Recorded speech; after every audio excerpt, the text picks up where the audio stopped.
అంటే మన భారతీయ సంస్కృతి ఏమిటి అసలు? మన రాముడు ఎవరు, కృష్ణుడు ఎవరు? ఇది కృతయుగం, త్రేతాయుగం, ద్వాపరయుగం, తర్వాత కలియుగంలో ఉన్నాం. ఇంత గొప్ప చరిత్ర ఉన్నటువంటి మనం ఎందుకు వదిలేయాలి అని ముఖ్యంగా ఎవరు అంటే పరాశర, ఆయన లాయరు, 90 సంవత్సరాల వయసు ఆయనకి, పరాశరుడు. రామభద్రుడు అన్నటువంటి అంధుడు సాక్ష్యం చెప్పాడు కోర్టులో.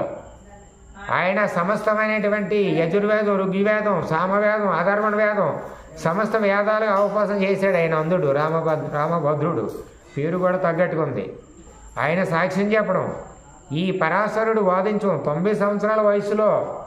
90 సంవత్సరాలు మనం నిలబడగలమా? జడ్జి అన్నారట, మహానుభావ మీరు కూర్చోవాలి, దయచేసి కూర్చొని మీరు వాదించండి, మీ వయసుకి మేము అని లేచి నిలబడేవారట జడ్జిలు, సుప్రీంకోర్టు జడ్జెస్. లేదు, నేను ధర్మాన్ని పాటిస్తాను, నేను రాముడు జన్మించిన భూమిలో పుట్టాను, ధర్మ మార్గంలోనే కోర్టులో మీరు ఉన్నత స్థానంలో ఉన్నటువంటి ప్రధాన న్యాయమూర్తి, మీ ముందు నేను కూర్చొని వాదించను, నిలబడి వాదిస్తాను. అలా వాదించి 2019లో మనకు అనుకూలంగా తీర్కొచ్చింది. దానికి ముందు ఎన్నో ఘట్టాలు ఉన్నాయి. ఇప్పుడు ఎన్ని ఆ ఘట్టాలంటే టైం చాలు. 1528 బాబ్రీ మసీదు, తర్వాత ఎన్నో పోరాటాలు, 1949లో మందిరం ఏర్పాటు చేశారు. తర్వాత కోర్టు ఆ మసీదులోనూ కూడా రాముని పూజించుకోవాలని ఇచ్చింది. అలాగే 2020లో ఈ గోద్రా అల్లర్లు జరిగాయి, అలాగే గుజరాత్ అల్లర్లు జరిగాయి, చాలా అల్లర్లు జరిగాయి దీని మీద. ఆఖరికి మన పివి నరసింహారావు ప్రధానమంత్రి టైంలో 1990 డిసెంబర్ 6వ తేదీన బాబ్రీ మసీద్ కారసేవకులు కూల్చేశారు, 2000 మంది చనిపోయారు. ఇలాగ ఎన్నో ఘట్టాలు ఎన్నో ఈ చరిత్ర ఘట్టాలు 500 సంవత్సరాలు ఎన్నో అద్భుతమైన మరిచిపోలేని చిరస్మరణీయమైనటువంటి ఘట్టాలు జరిగాయి. ఎట్టకేలకు 2019లో మనకి సుప్రీంకోర్టు పూర్తిగా క్లియర్, ఏది పరాశర, ఏది న్యాయవాదిగా ఆయన తాలూకా ఆర్గ్యుమెంట్లో ఆయన అంధుడు, ఆయన శ్లోకాలు చెప్తుంటే మతిపోయిందట అందరికీ. అంధుడు ఇన్ని శ్లోకాలలో మొత్తం చతుర్వేదాలు వచ్చాయి ఆయనకి. ఒక శ్లోకం చెప్పాడట ఆయన. ఇది ఈ జడ్జెస్ ఏమన్నారంటే అక్కడ రామజన్మ భూమి ఉంది, రామమందిరం ఉందని చెప్పడానికి సాక్ష్యాలు లేవు. సాక్ష్యాలు చెప్పడానికి వేదాల్లో ఉన్న శ్లోకాలు తీసుకొచ్చారు. ఆ శ్లోకాలకి అన్ని మొత్తం 4 లక్షల శ్లోకాలు కూడా ఆయనకు వచ్చాట. శ్లోకాలు అర్థం చెప్పాడట. సరియు నది, ఆ శ్లోకం అర్థం ఏంటంటే సరియు నది నుండి ఇన్ని అడుగులు, ఇన్ని మీటర్లు, ఇన్ని దూరంలో ఇక్కడ రామమందిరం ఉంది. ఆ శ్లోకం అర్థం అది. ఈ శ్లోకంలో అక్కడ పుత్రకామేశ్వర యాగం జరిగింది. ఇన్ని ఆధారాలు పెడితే ఛాన్స్ లేదు. ఇన్ని రోజులు కూడా ఏంటంటే ఎటు తేల్చలేనటువంటి జడ్జెస్ వాళ్ళకి అనుకూలంగా చెప్తున్నారు, కొంతమంది మనకు చెప్పుకుంటూ వచ్చారు. ఎంతోమంది జడ్జెస్ మారిపోయారు. మొత్తం కొడేశాడు కేసుని. మొత్తం ఇది రామజన్మ నో ప్రాబ్లం, ఇది అన్న 100కి 200% కూడా రామ మందిర భూమే, ఇందులో ఎటువంటి వివాదాలు లేవు. రామమందిరం కట్టేయండి, కూల్చేయండి బాబ్రీ మసీద్, ఆయనకి 5 ఎకరాలు కొంత భూమి కేటాయించేయండి, ఇంకో దగ్గర ఇది ప్లేస్ ఇచ్చారు. మరి బాగోదు కదా, మత కలహాలు వస్తాయి కాబట్టి మసీదుకి ఏమో కొంత భూమి కేటాయించేశారు. రామమందిరం 7.7 ఎకరాలు అంటే 2 ఎకరాల 777 సెంట్లు భూమిని కేటాయించేసి రామమందిరం అయింది. 2020 ఆగస్టు 5న శంకుస్థాపన భూమి పూజ జరిగింది. ఇప్పుడు ఇదే రోజున అంటే లాస్ట్ ఇయర్ మనకి బాలరాముడు, రామలల్లా అంటారు, ఆయన విగ్రహాన్ని ప్రతిష్ఠించడం జరిగింది. ఎందుకంటే అయోధ్యలో కదా రాముడు పుట్టాడు, ఆ బాలరాముడే శ్రీరాముడు. మరి ఆయన విగ్రహం ఏంటి అంటే విల్లంబులు పట్టుకొని, అంటే బాణము తర్వాత ధనుస్సు పట్టుకున్నట్టు, ఈ పద్మాసనం అంటే ఇది లోటస్ అంటారు. లోటస్ అంటే పువ్వు మీద, తామర పువ్వు మీద కూర్చున్నట్టు.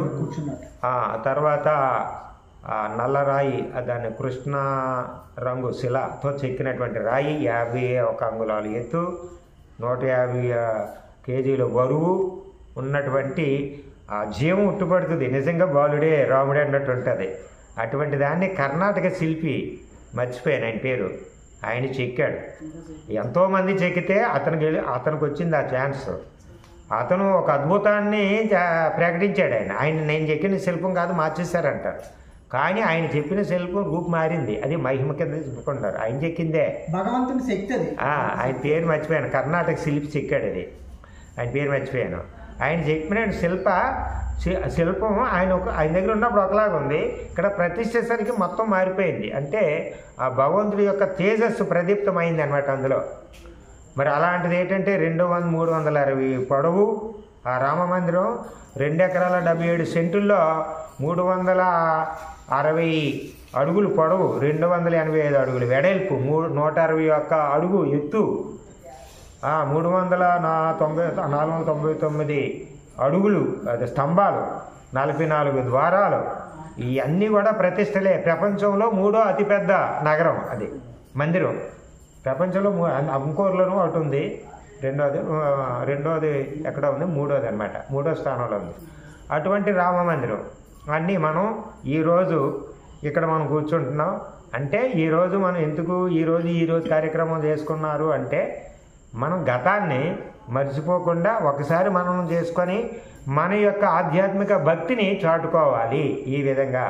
తద్వారా మనం కూడా ఎప్పుడైనా సరే ఈ భౌతిక ప్రపంచం అంతా కూడా అశాశ్వతం, గచ్చతీత జగత్ అన్నారు. ఈ భౌతిక ప్రపంచం ఎప్పుడు శాశ్వతంగా ఉండదు. ఇప్పుడు మనం చేస్తున్న పనులన్నీ కూడా కలెక్టర్ అయినా, యాక్టర్ అయినా, ట్రాక్టర్ నడుపుకున్నోడైనా సరే ఇది లౌకిక జంజాటం అన్నమాట. ఇది ఎప్పుడు శాశ్వతంగా ఉండవు. శాశ్వతమైనది ఏంటి అంటే మోక్షం, శాశ్వత శివ సాయుధ్యం, పునరావృతరహితమైనటువంటి శాశ్వత శివ సాయుధ్యం. అది అంతిమ లక్ష్యం, మనిషి జీవితానికి అంతిమ లక్ష్యం. ఆ అంతిమ లక్ష్యాన్ని పొందడానికి జ్ఞానాన్ని పొందాలి. ఆ జ్ఞానం పొందాలి అంటే రాముడు అంటే ఎవరు, సీత అంటే ఎవరు, రామాయణం మనకి ఏం చెప్తుంది, రామస్య అయనం రామాయణం. ఆ రాముడు నడిచినటువంటి మార్గాన్ని మనం కూడా ఎంచుకుంటే మనం కూడా ఈ భౌతిక ప్రపంచం ఎప్పుడు శాశ్వతంగా ఉండదు. ఇప్పుడు మనం చేస్తున్న పనులన్నీ కూడా కలెక్టర్ అయినా, యాక్టర్ అయినా, ట్రాక్టర్ నడుపుకున్నోడైనా సరే ఇది లౌకిక జంజాటం అన్నమాట. ఇది ఎప్పుడు శాశ్వతంగా ఉండవు. శాశ్వతమైనది ఏంటి అంటే మోక్షం, శాశ్వత శివ సాయుధ్యం, పునరావృతరహితమైనటువంటి శాశ్వత శివ సాయుధ్యం. అది అంతిమ లక్ష్యం, మనిషి జీవితానికి అంతిమ లక్ష్యం. ఆ అంతిమ లక్ష్యాన్ని పొందడానికి జ్ఞానాన్ని పొందాలి. ఆ జ్ఞానం పొందాలి అంటే రాముడు అంటే ఎవరు, సీత అంటే ఎవరు, రామాయణం మనకి ఏం చెప్తుంది, రామస్య అయనం రామాయణం. ఆ రాముడు నడిచినటువంటి మార్గాన్ని మనం కూడా ఎంచుకుంటే మనం కూడా మోక్షం సిద్ధిస్తుంది అని ఈ సందర్భంగా మనం అంచెలంచెలుగా కూడా మనం ఆధ్యాత్మిక జ్ఞానాన్ని పొందాలి. మనం ఎప్పుడు కూడా రాముడికి దండం పెట్టుకుంటాం, అది ఒక ప్రథమ మెట్టు. పూజలు చేస్తాం, ప్రథమ మెట్టు. యజ్ఞాలు, యాగాలు, పూజలు, వ్రతాలు ఇవన్నీ కూడా మోక్షం పొందడానికి ప్రథమ మెట్టు. ఇంకా 100 మెట్లు ఎక్కాలి కదా, ఇంకా 99 మెట్లు ఉన్నాయి. ఈ 99 మెట్లు కూడా ఏమిటి అంటే ఈ జ్ఞానాన్ని పొందాలి. ఎలా జ్ఞానం పొందాలి అంటే సత్సంగత్వం జరగాలి, ఇలా నలుగురు కూర్చోవాలి. అంటే మాకు టైం లేదు కాబట్టి మేము చెప్పేసి వెళ్ళిపోతాం. కానీ సత్సంగత్వం అంటే ఏంటి, సత్సంగత్వే నిస్సంగత్వం, నిస్సంగత్వే నిర్మోహత్వం, నిర్మోహత్వే నిశ్చలతత్వం, నిశ్చలతత్వే జీవనముక్తి. అంటే అర్థం ఏంటంటే ఒకరికొకరు కలిసి మాట్లాడుకొని రాంబాబు గారు తెలిసిన జ్ఞానాన్ని నేను, నాకు తెలిసినటువంటి జ్ఞానం ఆయన, నీకు తెలిసిన జ్ఞానం మాకు, వాళ్ళకి తెలిసిన జ్ఞానం మీకు, ఇలాగ మనం పంచుకోవాలి, కష్టకాలు చెప్పుకోవాలి. రామాయణం అంటే ఏమిటి, మహాభారతం అంటే ఏంటి, శివతత్వం అంటే ఏంటి, గణపతి నవరాత్రులు ఎందుకు జరుపుకుంటాం, శ్రీరామనామం ఎందుకు జరుపుకుంటాం, దేవీ నవరాత్రులు ఎందుకు జరుపుకుంటాం, అందులో మనం పొందవలసిన జ్ఞానం ఏమిటి. అంతే తప్ప రాంబాబు గారు ఇక్కడ శ్రీరామనామం అద్భుతంగా చేశారు అంటే ఇక్కడ తాతారావు గారు, ఇక్కడ లేదంటే ఆదిలక్ష్మి గారు ఇక్కడ ఇంకా బాగా చేయాలి, పోటీ ఉంది. ఇక్కడ పోటీ కాదు, ఇక్కడ అంటే పోటీ చేస్తే అది చేయొచ్చు, అది వేరు. కానీ అక్కడ పోటీ మిగిలిపోతుంది కానీ జ్ఞానం పక్కకు పోతుంది. ఇప్పుడు శ్రీరామనామం చేస్తామమ్మా, శ్రీరామ్ అంటే ఆ జ్ఞానం పొందాలి. ఇప్పుడు నేను చెప్పిన మాట కాదు అది. ఇప్పుడు ఇది నేను చెప్పింది కాదు, మనం భవదేవ సంస్థ చెబుతుంది. ఈ జ్ఞానాన్ని వ్యాప్తి చేయాలి. చిన్నజీఆర్ స్వామి చెప్తున్నారు, గరిపాటి నరసింహరావు గారు చెప్తున్నారు, చాగంటి కోసిరావు గారు చెప్తున్నారు, వద్దుపర్తి మనోహర్ గారు చెప్తున్నారు. అంటే ఏమిటి, మరి జ్ఞానం లేకపోతే ఏమవుతుంది, దానివల్ల నష్టమా?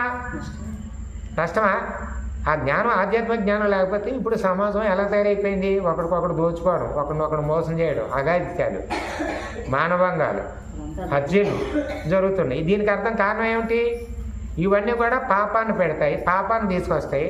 పాపం తీసుకొస్తే కర్మఫలాన్ని అనుభవించాలి. కర్మఫలం అయితే నిరంతరం కూడా మనం ఈ జనమరణ చక్రంలోనే తిరగాలి. దీనికి అతీతంగా నడుచుకుంటూ మోక్షం వస్తుంది. కాబట్టి మంచి మార్గంలోకి వెళ్ళడానికి ప్రయత్నిస్తాడు. లేకపోతే ఇదేదీ లేదు అంటే ఇటు పాపకార్యాలు చేస్తూనే ఉంటాడు, ఈడు ఇలా తిరిగి కొట్టుమిట్టాడుతూనే ఉంటాడు. ఈడు ఎప్పుడు కూడా సుఖ దుఃఖాల్లోనూ ఈ కష్ట సుఖాల్లోనూ అలా మునిగిపోయే ఉంటాడు. దానివల్ల ఉపయోగం లేదు. కాబట్టి మనం ఏం చేయాలంటే ఇలా సత్సంగత్వం జరగాలి. ఆ దిశగా ఇక్కడ ప్రయత్నం జరుగుతుంది. దీంతో అలాంటి దిశగా మీరు ప్రయాణం చేస్తారని, దాని అంతరార్థాన్ని మీరు అర్థం చేసుకుంటారని, దాన్ని అర్థం చేసుకోవడానికి సింపుల్గా మరొక ఉదాహరణ చెప్తాను. శ్రీరామనామం ఉంది. ఆ శ్రీరామనామం అంటే 9 రోజులు కదా. 9 రోజులు మనం జరుపుకునే పండగ. ఆ శ్రీరామనామం అంటే ఆ రోజు రామాయణం, రాముడు, సీత ఇదంతా కూడా ఇవన్నీ తెలుసుకోవచ్చు. అలాగే రాముడికి సంబంధించినటువంటి శ్లోకాలు, అలాగే శతనామావళి ఎన్నో ఉంటాయి, అష్టోత్తర నామావళి చదువుకోవచ్చు, పూజలు చేయొచ్చు. దాంతోపాటు తెలుసుకోవాల్సింది ఏంటంటే నవ అంటే 9 కదా. ఈ 9 మనిషిని ఇబ్బంది పెడుతున్నాయి 9 గుణాలు ఉన్నాయి. ప్రతి వ్యక్తి ఈ మనిషిని ఈ అస్సలు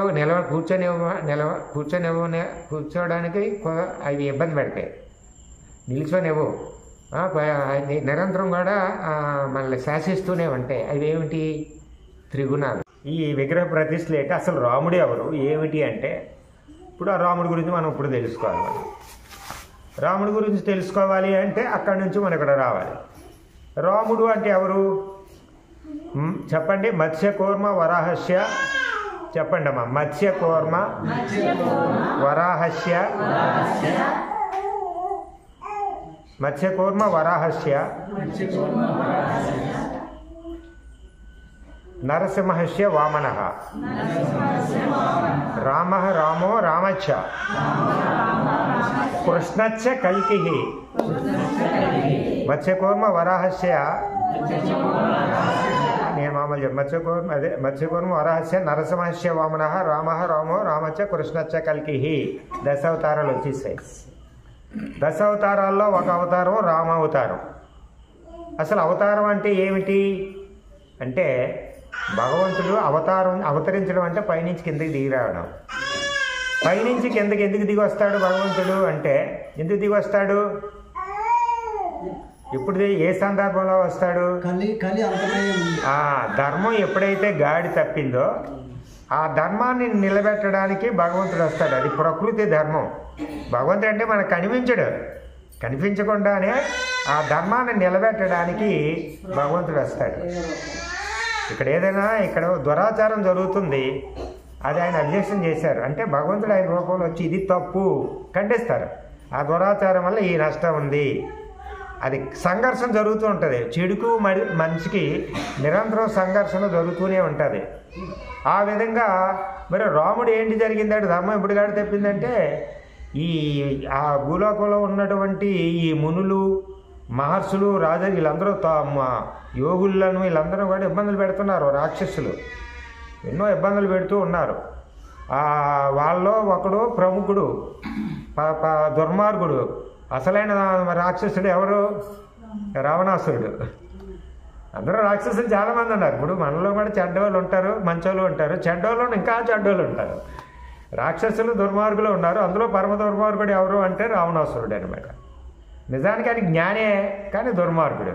జ్ఞానంతో సుఖమేటుంది, ఆ జ్ఞానాన్ని మంచికి వాడాలి, అంతే కదండి. మన దగ్గర ఒక కత్తి ఉంది, పదునైన కత్తి ఉంది, ఆ కత్తిని మంచికి వాడుకోవాలి, మనకు ఉపయోగపడే విధంగా ఉండాలి, కానీ చెడు చేయడానికి వాడకూడదు. తుపాకి ఉంది, అది మంచికి వాడాలి.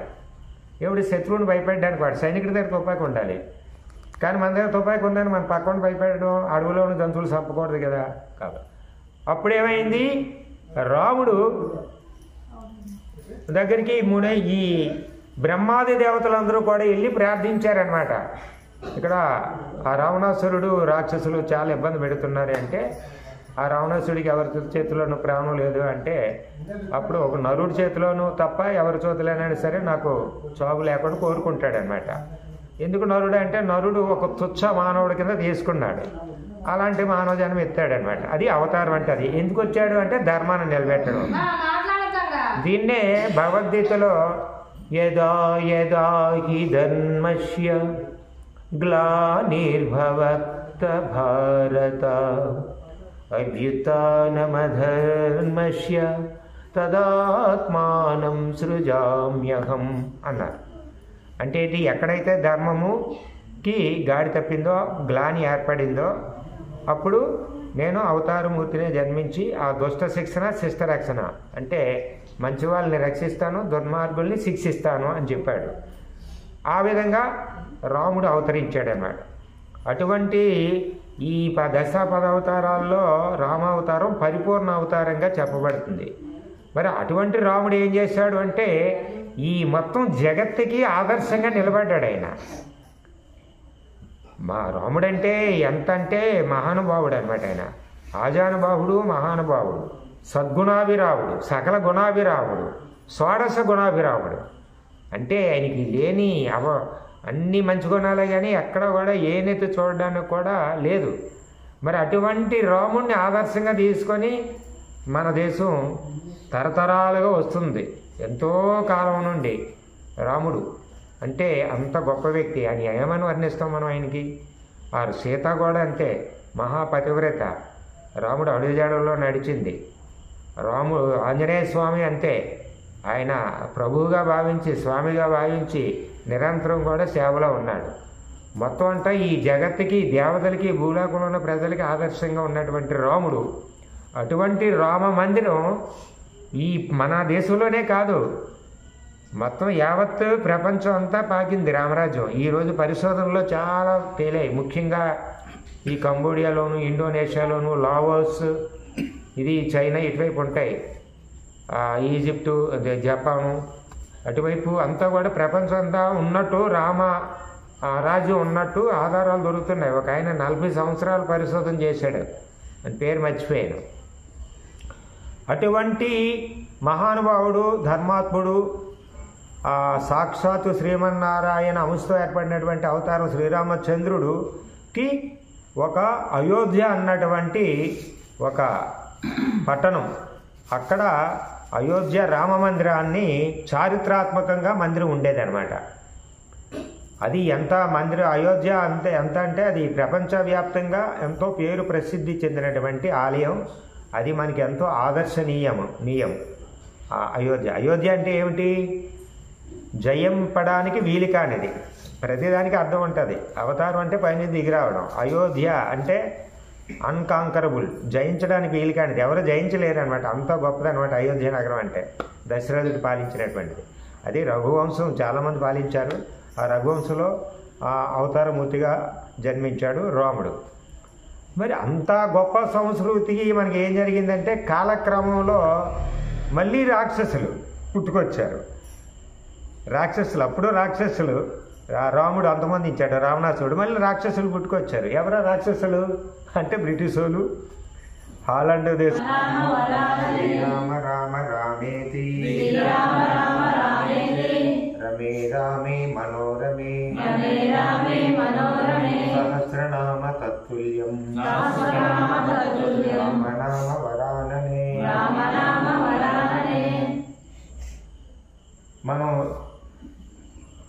ఈ శ్లోకాన్ని 3 సార్లు మనం స్మరించినట్లయితే మొత్తం రామాయణం అంతా చదివితే మనకి ఎంత మోక్షం వస్తుందో, విష్ణు సహస్రనామాన్ని మనం చదివితే అంత మోక్షం వస్తుందో అంత మోక్షం వస్తుంది అని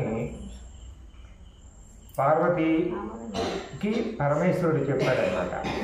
అంటే ఒకానొక సందర్భంలో జగన్మాత అయినటువంటి పార్వతీదేవి అడిగిందట, మనకి సూక్ష్మంగా ఆ జ్ఞానాన్ని పొందడానికి నేనేం చేస్తే బాగుంటుంది? ఆ నారాయణుడు, సాక్షాత్తు నారాయణుడు, ఈ సృష్టిని నడిపిస్తున్నటువంటి నారాయణుడు ఉన్నారు కదా, ఆయన గురించి మనం తెలుసుకోవాలంటే సూక్ష్మంగా ఏం చేయాలి అంటే పరమేశ్వరుడు చెప్పడం జరిగిందట. ఏమని? శ్రీరామ రామ రామేతి రమే రామే మనోరమే సహస్రనామ తత్తుల్యం రామనామ వరాననే అని 3 సార్లు మనం జపిస్తే మొత్తం ఆ విష్ణువు యొక్క సాన్నిధ్యం చేరడానికి ఆ విష్ణు సహస్రనామం పూర్తిగా పఠించినంత జ్ఞానం వస్తుంది అని పరమేశ్వరుడు చెప్పాడు. కాబట్టి ఏంటంటే మనం నిరంతరం కూడా ఆధ్యాత్మిక జ్ఞానాన్ని పొంది ఆ ఆధ్యాత్మిక జ్ఞానం ద్వారా మోక్షాన్ని పొందడానికి ప్రయత్నించాలి మనం. అసలు మోక్షం అంటే ఏంటి? అందరూ మోక్షం మోక్షం అంటారు కదా. మోక్షం అంటే ఏంటి? చాగంటి కోటేశ్వరరావు గారు ఏమంటారంటే మోక్షం అంటే పునరావృత్తి రహితమైనటువంటి శాశ్వత సాయుధ్యాన్ని పొందడం అన్నమాట. పునరావృత్తి రహితమైనటువంటి శాశ్వత శివ సాయుధ్యం అంటే అర్థం ఏంటంటే మళ్ళీ ఈ పుట్టడం గిట్టడం అంటే జన్మించడం జన్మించకుండా మళ్ళీ మరణించకుండా శాశ్వతంగా భగవంతుడిలో ఐక్యం పొందడం. మనం ఈరోజు ఇక్కడ ఈ భూలోకంలో ఉన్నాము అంటే పూర్వజన్మలో చేసుకున్నటువంటి కర్మ సిద్ధాంతం అన్ని ఆధారంగా చేసుకొని మనం ఈ జన్మ ఎత్తామన్నమాట. కాబట్టి ఈ జన్మలో మనం భేదవాలుగా మనం చాలామంది ఉన్నాం. చాలామంది ధనవంతులుగా ఉన్నారు, కొంతమంది ఇలాగా భవదీయ సంస్థ అధినేతలుగా ఉన్నారు. ఈయన విశాఖ గ్రామీణ వికలాంగుల సేవా సంస్థ ఆయన జనరల్ సెక్రటరీగా ఉన్నారు. కొంతమంది ప్రధానమంత్రులుగా ఉన్నారు, కొంతమంది ముఖ్యమంత్రులుగా ఉన్నారు. కానీ మనం ఏమనుకుంటాం, అయ్యో ఆ పక్క వాళ్ళతో పోల్చుకుంటాం. ఆయన మంచి పదవిలో ఉన్నాడు, నాకు ఆ పదవి లేదే అని. ఆయన చాలా మంచి ధనవంతుడు అయ్యాడు, నేను పేదవాడిగా ఉన్నాడని మనం పోల్చుకుంటూ ఉంటాం. నిజానికి ఇవన్నీ కూడా మనం ఒక పుణ్యపాపాలను అనుభవించడానికి వచ్చాం. నిజానికి అవి శాశ్వతం కాదు. అది లౌకిక ప్రపంచంలో కొట్టుమిట్టాడుతూ ఉంటాం మనం. కానీ ఇవి శాశ్వతంగా పొందవలసింది ఏంటంటే ఇలాంటి సందర్భాల్లో మోక్షాన్ని కలిగించే జ్ఞానాన్ని పొందడానికి ప్రయత్నించారట. మరి ఆ మోక్షం అంటే ఏమిటి అంటే ఈ కర్మబంధాల నుంచి బయటపడి శాశ్వతమైనటువంటి ఈ జనన మరణాలు లేకుండా దాన్నే జనన మరణ ఆ చక్రం ఏదైతే ఉందో ఆ జనన మరణ చక్రం నుండి బయటపడాలన్నమాట. ఆ విధంగా మనం బయటపడాలి. అలా బయటపడాలి అంటే మరి ఈరోజు మనం అయోధ్య రామ జన్మ భూమిలో బాలరాముడి యొక్క విగ్రహ ప్రతిష్ఠ జరిగింది. ఎప్పుడు జరిగింది? పోయిన సంవత్సరం జరిగింది అన్నమాట. మరి పోయిన సంవత్సరం ఎప్పుడు అంటే జనవరి 22 జరిగింది, 2024. కానీ ఈరోజు మనం దాన్ని ఒక సంవత్సరం అయింది. ఆ సందర్భంగా మనం గుర్తు చేసుకుంటున్నాం. అంటే ఈరోజు మనం వార్షికోత్సవం అనుకుందాం. మనం అంటే సంవత్సరానికి ఒకసారి జరుపుకునే ఉత్సవాలు. ఈ వార్షికోత్సవాలు ఎందుకు జరుపుకుంటాము అది తెలిస్తే ఇది తెలుస్తుంది. ఎందుకు జరుపుకోవాలి? ఆగస్టు 15 మనం జరుపుకుంటున్నాం అంటే ఎందుకు? ఆ ఆగస్టు 15 స్వాతంత్రం రావడానికి ఎన్ని కష్టాలు పడ్డాం, స్వాతంత్రం రాకముందుకు విదేశీయులు మనల్ని ఏ విధంగా పరిపాలించారు, వాళ్ళని మనం తిప్పికొట్టడానికి, మనం స్వేచ్ఛ స్వాతంత్ర్యాలు పొందడానికి మనం ఎన్ని ఉద్యమాలు చేసాం. ఆ ఉద్యమాలు చేసినటువంటి నాయకులు గుర్తుపెట్టుకోవాలి. గాంధీ మహాత్ముడు, నెహ్రూ ఒకసారి స్మరించుకోవడం అన్నమాట. అలాగే ఈరోజు కూడా ఆ అయోధ్యలో ఆ రామ జన్మభూమి రామ మందిరాన్ని పునర్నిర్మించడానికి ఎప్పుడో ఒకప్పుడు ఉండేది, ప్రాచీన కాలంలో ఎప్పుడో త్రేతాయుగం. దాన్ని పునర్నిర్మించుకోవడానికి ఎన్నో కష్టాలు పడ్డారు. ఎన్నో ధార్మిక సంస్థలు, ఎంతోమంది మహానుభావులు ఎన్నో కష్టాలు పడితే మనకి మళ్ళీ పూర్వ వైభవం వచ్చిందనమాట. ఇప్పుడు అది ఒకసారి మనం తెలుసుకోవాలి. అది వార్షికోత్సవం అంటే. మరి అది తెలుసుకోవడం ద్వారా ఏంటి మనకు ఉపయోగం ఏమిటి అంటే, మనం హిందూ ధర్మంలో ఉన్నాం కాబట్టి, మనది హైందవ దేశం కాబట్టి, మన దేశం గొప్ప దేశం, పుణ్యభూమి, కర్మభూమి, వేదభూమిగా చెప్పబడుతున్నటువంటి మన భరతావని చాలా ఋషులకి, మహర్షులకి, రాజర్షులకి, స్వామీజీలకి పుట్టినిల్లు లాంటిది. అటువంటి ఆ సాంప్రదాయాలు, ఆ సంస్కృతిని మనం తెలుసుకోవాలి అనే ఉద్దేశంతో మన ఆర్పాక గ్రామంలో మన సంస్థ కూడా భవదీయం సేవా ట్రస్ట్ ఏర్పాటు చేయడం జరిగింది. వారు మనకి సేవలకి తీసుకెళ్ళడమే కాకుండా మన హైందవ సంస్కృతిని కూడా సందర్భాన్ని బట్టి ఆయా పర్వదినాలలో మళ్ళీ మనం ప్రజల మధ్యలోకి తీసుకెళ్లాలని ఒక మంచి దృఢ సంకల్పం, సత్సంకల్పంతో ఉంది. ఆ విధంగా మొదటిసారిగా ఇక్కడ మనం ఈ కార్యక్రమాన్ని గోపూజ చేసాం ఆర్పాకలో. ఇది మన హైందవ సంస్కృతిలో భాగం గోపూజ. అదేవిధంగా శనియార్పణలో చేస్తాము. ఈరోజు మన భవదీయం చేసుకోవాలంటే త్రిగుణాలు హరిషడ్వర్ణాలకి అతీతంగా 9 రోజులు ఆ జ్ఞానాన్నే పొందాలి. మన పెద్దలు ఎలా పెట్టారు చూసారా, రహస్యం అది. అది అర్థం చేసుకుంటే ఏటట అంటే మళ్ళీ తల్లి గర్భంలో ఈ 9 రోజులు ఈ 9 గుణాలు జయిస్తే ఏంటి మనకు లాభం? 9 రోజులు తల్లి గర్భంలో 9 నెలలు తల్లి మోయకుండా, ఇంకా తల్లి మోయవలసిన అవసరం లేదు. 9 నెలలు తల్లి గర్భంలో ఉండవలసిన అవసరమే లేదు. శాశ్వతంగా నిత్య చైతన్యంగా మిగిలిపోతాం, పరబ్రహ్మగా మిగిలిపోతాం. అలాంటి జ్ఞానాన్ని మనం నేర్చుకోవాలి. దాన్ని ఎలాంటి జ్ఞానాన్ని ప్రసారం చేస్తున్నటువంటి మన భవదీయ సంస్థ, అలాగే మనం ఈ VGNNS గ్రామీణ వికలాంగుల సేవా సంస్థ అందరికీ ధన్యవాదాలు తెలియజేసుకుంటూ, మీ అందరూ మాకు ఈ అవకాశం ఇచ్చినందుకు మీ అందరికీ ధన్యవాదాలు తెలియజేసుకుంటూ ఈ కార్యక్రమాన్ని ఇక్కడితో ముగించేద్దాం. స్వస్తి.